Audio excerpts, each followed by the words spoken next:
Assalamualaikum warahmatullahi wabarakatuh. Perkenalkan, nama saya Wahyu Astari, NPM 2022 110077. Di sini saya ingin mempresentasikan tentang aplikasi keuangan desa.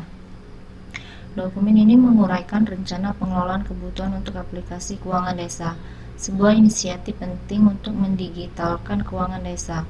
Aplikasi ini bertujuan untuk meningkatkan transparansi, akuntabilitas, dan efisiensi administrasi tingkat desa. Sejarah revisi dokumen. Pada tanggal 3 Februari 2025, pembuatan awal dokumen rencana pengelolaan kebutuhan oleh Hendi Pratama. Pada tanggal 5 Februari 2025, penambahan dan penyempurnaan artefak kebutuhan serta deskripsi tipe kebutuhan oleh Praja Sugiman. Pada tanggal 7 Februari 2025, penyelarasan konten dengan Project Carter dan penyesuaian terminologi kebutuhan oleh Reza Rianto. Setiap revisi disetujui oleh Dr. Rendra Gustriansyah, memastikan kualitas dan relevansi dokumen. Selanjutnya, pengantar rencana pengelolaan kebutuhan.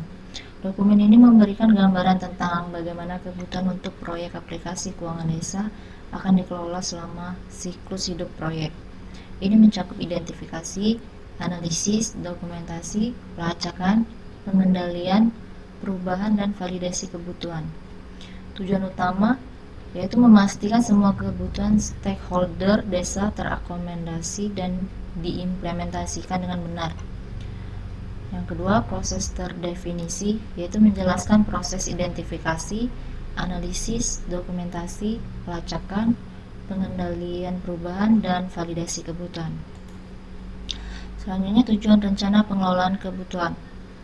Yang pertama, prosedur standar. Yang kedua, kebutuhan lengkap. Yang ketiga, pengelolaan perubahan. Dan yang keempat, acuan tim. Ruang lingkup dokumen. Dokumen ini berlaku untuk seluruh kegiatan pengelolaan kebutuhan dalam proyek aplikasi keuangan desa. Identifikasi kebutuhan dari stakeholder seperti kepala desa, bendahara desa, admin, dan masyarakat. Pengelolaan prasyarat sistem, baik kebutuhan fungsional, pencatatan anggaran, transaksi, laporan, maupun non-fungsional, keamanan, performa, aksesibilitas.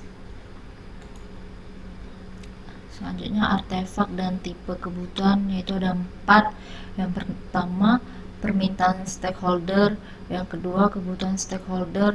Yang ketiga, fitur. Dan yang keempat, use case. Selanjutnya, Project Carter aplikasi keuangan desa. Tujuan Project Carter memberikan otorisasi resmi dan menjadi pedoman utama dalam pelaksanaan proyek, termasuk pengelolaan ruang lingkup, peran, jadwal, dan tujuan. Tanggal otorisasi 3 Februari 2025. Proyek diinisiasi oleh Dr. Rendra Gustriansyah, manajer proyek Hendi Pratama. Deskripsi proyek dan ruang lingkup pada platform web, yaitu memfasilitasi pencatatan anggaran, transaksi, dan laporan otomatis. Pada platform mobile, yaitu meningkatkan efisiensi administrasi dan transparansi publik. Fitur utama aplikasi keuangan desa. Yang pertama, manajemen anggaran desa, seperti pencatatan APBD lengkap. Yang kedua, pencatatan transaksi seperti pemasukan dan pengeluaran harian atau bulanan. Yang ketiga, laporan keuangan otomatis seperti PDF atau Excel untuk realisasi anggaran, transaksi, dan posisi kas. Yang keempat, dashboard monitoring seperti grafik dan statistik keuangan desa. Yang kelima, portal transparansi publik, yaitu halaman khusus masyarakat untuk melihat ringkasan anggaran.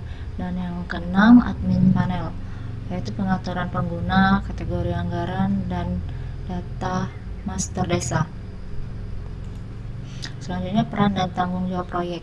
Hendi Pratama sebagai project manager mengelola tim, mengatur tugas, berkomunikasi dengan sponsor, memantau progres proyek. Raja Sugiman sebagai programmer, yaitu mengembangkan fitur aplikasi, melakukan debugging, dan memastikan fungsionalitas berjalan baik. Reza Ardianto sebagai dokumenter atau UI, membuat dokumentasi proyek serta merancang dan termuka aplikasi yang mudah digunakan. Dr. Hendra Gustriansa sebagai project sponsor, yaitu memberikan persetujuan, pemantauan, dan dukungan terhadap proyek. Kesimpulan, membangun keuangan desa yang transparan dan efisien.